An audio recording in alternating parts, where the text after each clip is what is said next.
everyone, this is Christine Arylo, author of Choosing Me Before We, and some people call me the Queen of Self-Love, and I'm here today with your weekly love letter. I've been talking all month about self-respect and self-honor, especially as it shows up in relationship. Because let's face it, most of us, many of us, either have been in relationships in which they were not respectful, or we are currently in relationships that we're really struggling to make them so that they actually honor who you are, right? Honor who you are so that you can be the best you that you can be, and also really give you the unconditional respect that you deserve. And one question that I've been getting a lot that I wanted to answer for everyone today is, what do you do when you're in a relationship, and that could be a romantic relationship, a friendship, a relative, in which the person that you're in the relationship with either can't or refuses to give you respect. They cross your boundaries, they yell at you, they swear at you, they say they're going to do things that they don't do, they lie, we can go on and on of all the types of disrespectful behaviors, right? You just nod your head if you know what I'm talking about. And no one gets a free pass. You see, there's no one in your life, even if it's your mother or your father or your brother or your sister or even your grandmother, that gets a free pass that you get to say, oh, well, because they're my mother or because they're my brother, they don't have to respect me. No. As a very wise man once said to me, who's the man on the other side of this camera, Mr. Noah Martin, who many of you have actually met, my soul partner, who taught me a very important lesson about 3 weeks into our relationship. When he said to me, Christine, you can't love somebody because they're nice to you. They're supposed to be nice to you. In fact, every person in your life is really supposed to respect you. Respect isn't optional, it's mandatory. So truth number one here today, respect is not optional in any relationship that you have. It is absolutely the ground floor level that must be present, and you deserve it. You deserve it because you're a beautiful, sacred, divine being of love. Even if you don't always show up that way, and you still deserve respect. So what do you do if you're in a relationship but that's not happening?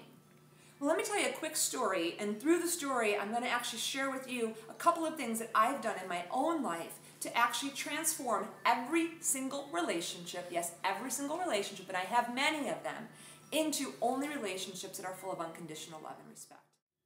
Okay, so here's the stories and the tips that I have for you on how to create respectful relationships even with people who can't lean and give it to you. So when I first had a thing with this was all about me and my sister, who for most of our lives we fought. We're kind of known for fighting. And somewhere in my early 30s, I had the bright idea that we should live together.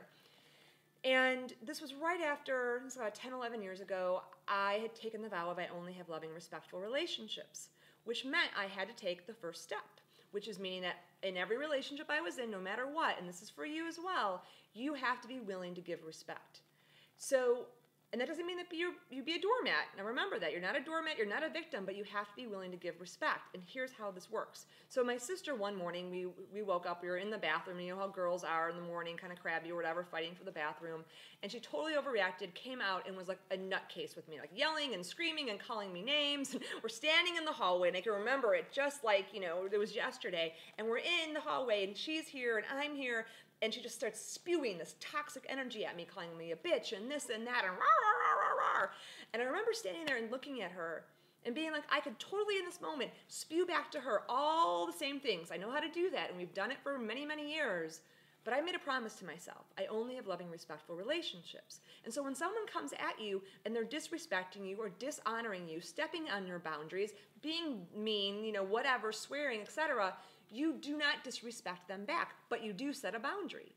And so I said to her, okay, you know what, Suzanne?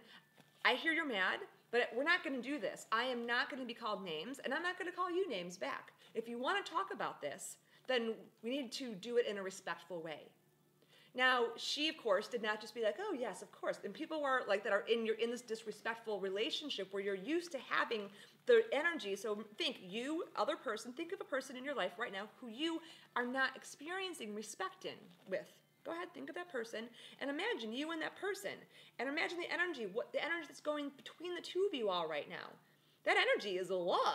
Like that's where the energy has to shift. And the only way for you to shift that energy is not to shift what's coming at you. You can only first shift what's going out from you. So in that moment, as my sister is here, and I looked at her, I chose to send love. Now, love didn't mean being a doormat. Love meant setting a boundary for myself and for her. And in saying, I'm not doing this until we can be respectful, she had two choices. She could either respond and realize that she was being crazy, and that would be a better choice, or two, she could get more angry. And like most people do, she got more angry and she got more upset. And so here's what you do when that happens. You turn around and you walk away, because you cannot calm down someone that's in that situation. You walk away, and I said to myself, okay, something has to shift here. And so here's step number 2. In the relationship, when you realize you have this disrespectful relationship, you lean in, okay? And you tell that person, I only want to have a respectful relationship full of unconditional love with you. And if that person leans in and they say, yeah, that sounds really good, I like that too, I have no idea how to do that, but I'm game, you can actually transform the relationship.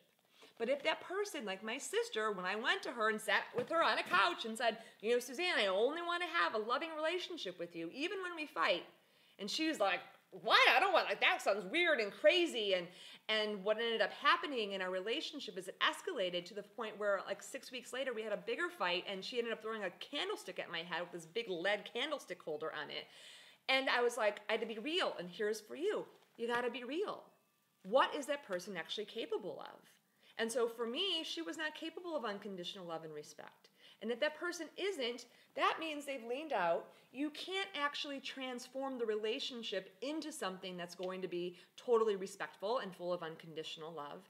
So you gotta move that person out of your on the outer edges of your love rings. And the love rings, it's a whole other teaching, but what I can tell you today is that for people that can't shift their own behavior, you have to distance them from how vulnerable you are with them and what you expect from them.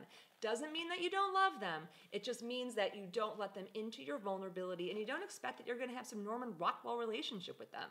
You know, a few weeks later for me, my sister moved out, and you probably wish, oh, she's going to tell us they have a Norman Rockwell relationship. They're the best of friends. Yeah, no, we're not the best of friends, and we have a very distant relationship. She's over here on my love rings, but you know what? I love her, and I wish her well in her life, and we just cannot be in that kind of relationship.